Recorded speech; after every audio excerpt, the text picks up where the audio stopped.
Maraming ulan at matinding pagbaha ang resulta ng pananalasa ng Bagyong Tino sa ilang lugar sa Visayas. Kabilang sa mga nabulab o nalubog sa baha ang lungsod ng Cebu. Naglutangan po yung mga sasakyan dahil sa bahangyan sa Cebu City. Ang iba, tinatangay pa ng agos ng tubig. Rumaragasa rin ang kulay putik na baha sa Talisay City. Sa taas ng tubig, nasa ikalawang palapag o kaya'y nasa bubong na ang ilang residente. Baha na rin po sa ilang bahagi ng National Highway sa Mandaue City. Sa iba pang bahagi ng lungsod, humarang na sa kalsada ang mga nabuwal na puno. Ayon sa National Disaster Risk Reduction and Management Council, may isa ng napaulat na nasawi dahil sa Bagyong Tino. For verification pa raw nila ito. Sa tala naman ng NDRRMC, mahigit 7,000 pamilya ang nananatili sa mga evacuation center habang mahigit 3,000 pamilya naman ang lumikas sa iba pang lugar. Update na po tayo ng latest na sitwasyon sa Dumangas, Iloilo. May ulat on the spot si John Sala ng GMA Regional TV. John? Connie, patuloy pa rin ang pananalasa ng Bagyong Tino dito sa bayan ng Dumangas, Iloilo. Dito nga sa bayan ng Dumangas, Iloilo, ramdam ang malakas na hangin at ulan. Kasalukuyang nasa ilalim ng Tropical Wind Signal number 4 ang Dumangas. Sa labas ng Dumangas Port, daang mga truck ang stranded dahil sa kanselasyon ng biyahe ng mga ro-ro vessel simula pa kahapon. Marami sa mga truck ang babiyahe pa sana papuntang Dipolog City sa Mindanao, ngunit pansamantalang nakatenga muna sa highway papasok ng port. Nangangamba naman ang ilang mga driver sa kanilang supply ng pagkain dahil kung tatagal pa sila rito ay baka maubusan na daw sila ng supply. Marami sa mga residente naman, lalo na mula sa mga low-lying, flood-prone at coastal area sa probinsya ng Iloilo ang nagsilikas na papunta sa mga evacuation center upang masiguro ang kanilang kaligtasan. Sa ngayon nga, Connie, naka-full alert status na ang local government unit ng Dumangas pati na rin ang ibang mga LGU sa probinsya ng Iloilo. Sa mga oras na ito, Connie, ay malakas pa rin ang hangin at ilang mga sanganga sa puno dito sa plaza ng bayan ng Dumangas ay nagsibagsakan at ilang mga sasakyan ang na-damage. Ayon naman sa Pag-asa Iloilo, inaasahang tatagal pa ng ilang oras ang pananalasa ng Bagyong Tino dito sa probinsya ng Iloilo. Yan ang latest mula dito sa Iloilo Province. Balik sa inyo. Maraming salamat, John Sala ng GMA Regional TV.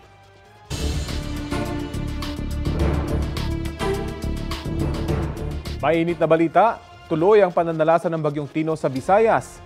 Nakatatlong landfall na ito ayon sa Pag-asa. Una ay sa Silago, Southern Leyte kaninang alas 12 ng hating gabi. Ikalawa ay sa Borbon, Cebu pasado alas 5. Habang ang ikatlo ay sa Sagay Negros Occidental bandang alas 6:40 ng umaga. Sabi ng Pag-asa, posible pang maglandfall ang bagyo sa Panay Island at sa Palawan sa mga susunod na oras habang napapanatili nito ang pagiging typhoon. Namataan ang mata ng Bagyong Tino sa bahagi ng Sagay Negros Occidental. Taglay nito ang lakas ng hangin na aabot sa 150 km/h. Bukod sa Visayas, apektado rin ng Bagyong Tino ang ilang bahagi ng Southern Luzon at Mindanao.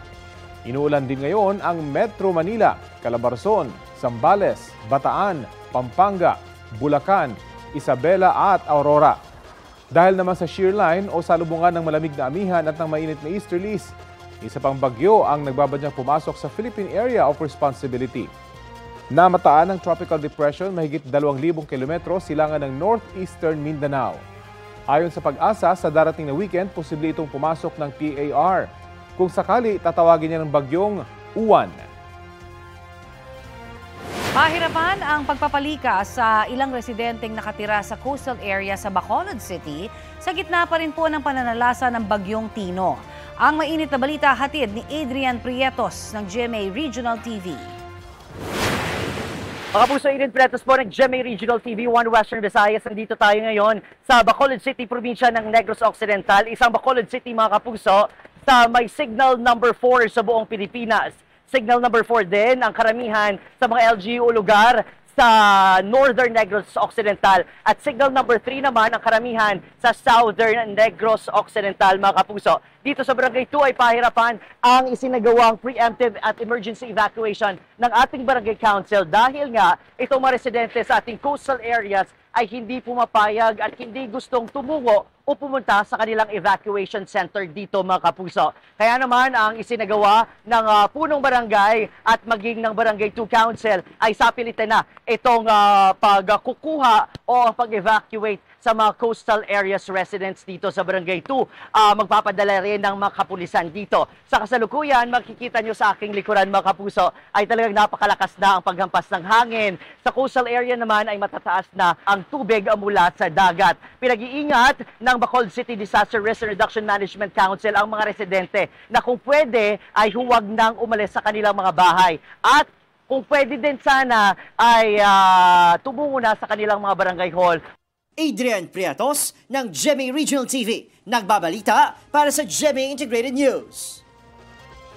Bago pa man naglandfall ng 3 beses ang bagyong Tino sa kabansa kaninang umaga, hinagupit na nito ang ilang bahagi ng Surigao del Norte, Albay, Bohol at Negros Oriental.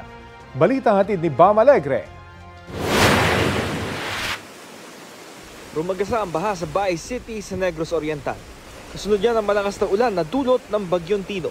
Ang mga residenteng inabot ng ulan sa kalsada, dahan-dahan ang pagtawid sa kulay puting na tubig para hindi sila matangay.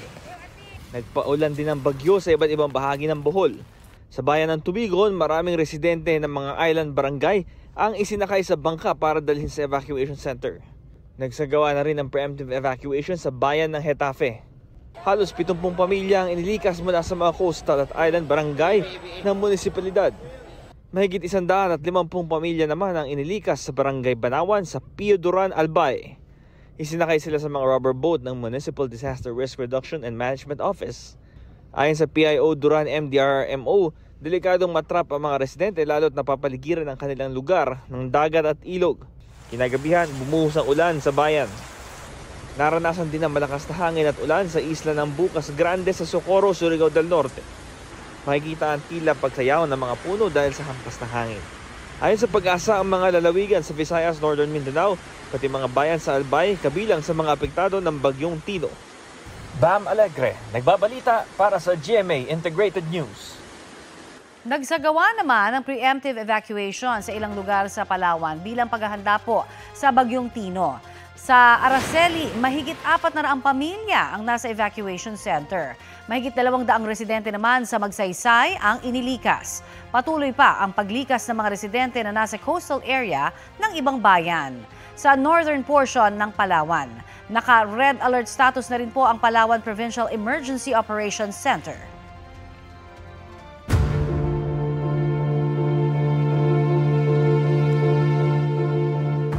Hinimok ng Office of the Ombudsman si dating Ako Bicol Party List Representative Zaldico na magsumiti pa rin ng kontrasalaysay kahit wala siya sa Pilipinas. Yan daw ang pagkakataon ni Ko na sagutin kung ano man ang naging papel niya sa Substandard Flood Control Project sa Oriental Mindoro. Balitang hatid ni Salima Refran. An order to file counter-affidavit was given to Elizalde Zaldi Esco, but the recipient refused to accept. Pinadalhan na ng Office of the Ombudsman si dating Ako Bicol Party List Representative Zaldico ng utos para maghain na ng kanyang kontrasalaysay kaugnay ng 289 million peso na substandard umanong flood control project sa Nauhan Oriental, Mindoro. Inirereklamo si Ko at 17 iba pa na mga taga-DPWH at contractor na Sunwest Incorporated ng graft, malversation, falsification of public documents at paglabag sa Government Procurement Act. The last place or the last residence of former Congressman Ko was used in the delivery of the order, and yet the persons who received it on his behalf refused to accept the order. Hulyo pa wala sa bansa si Ko matapos magpaalam noon sa Kamara na magpapagamot sa Amerika bago tuluyang magbitiw sa pwesto bilang party list representative nitong Setyembre. May Interpol Blue Notice na kay Ko na pinaniniwala ang nasa Europa. Gayunman, hinihikayat pa rin ng Office of the Ombudsman na maghain si Ko ng kanyang counter-affidavit. The Ombudsman has intelligence on his whereabouts, although we can expect na palipat-lipat po siya. This again is an opportunity for him to air his defenses. You can go to a Philippine embassy para po mag-swear in sa harap ng isang consul, and then that will be treated as if it was sworn in before a prosecutor, which is the actual process. Inaaral na lamang daw ng Office of the Ombudsman kung napaso na ba ang panahong dapat ay nakapaghain na si Ko ng kontrasalaysay para maituring in default na ito sa preliminary investigation. Pag in default po kasi ang isang respondent, hindi siya nakapagbigay ng kanyang defense sa mga allegations laban sa kanya, ang nangyari po doon, yung lahat ng nasubmit, including na po yung complaint affidavit ng complainant, ay magiging basis na po ng prosecutor dun sa kanyang resolution, whether or not there is probable cause or yung prima facie case with reasonable certainty of conviction.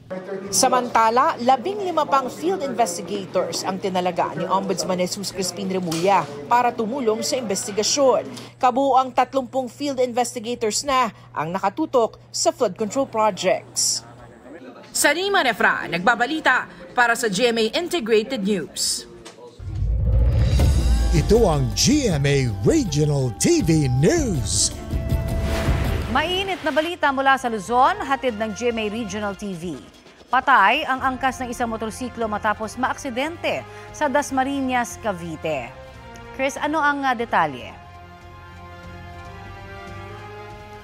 Connie, tumama sa Center Island ng Aguinaldo Highway ang sinasakyang motorsiklo ng naaksidenteng mag-ina. Base sa kuha ng CCTV, papunta ang motorsiklo sa inner lane nang sumemplang ito at tumama sa Center Island. Dead on the spot ang nanay ng rider na angkas niya. Nagpapagaling naman sa ospital ang rider. Ayon sa investigasyon, nawala ng kontrol ang rider. Patuloy pang iniimbestigahan ang insidente. Ramdam na sa ilang bahagi ng Bicol Region ang epekto ng Bagyong Tino. Malakas na buhos ng ulan at hangin ang naranasan sa Pamplona, Camarines Sur. Halos mag-zero visibility rin ang daan sa Legazpi City sa Albay dahil sa masamang panahon. Batay sa datos ng Office of the Civil Defense Region 5, mahigit 1,000 pasahero at mahigit 400 sasakyan ang stranded sa iba't ibang pantalan sa rehiyon.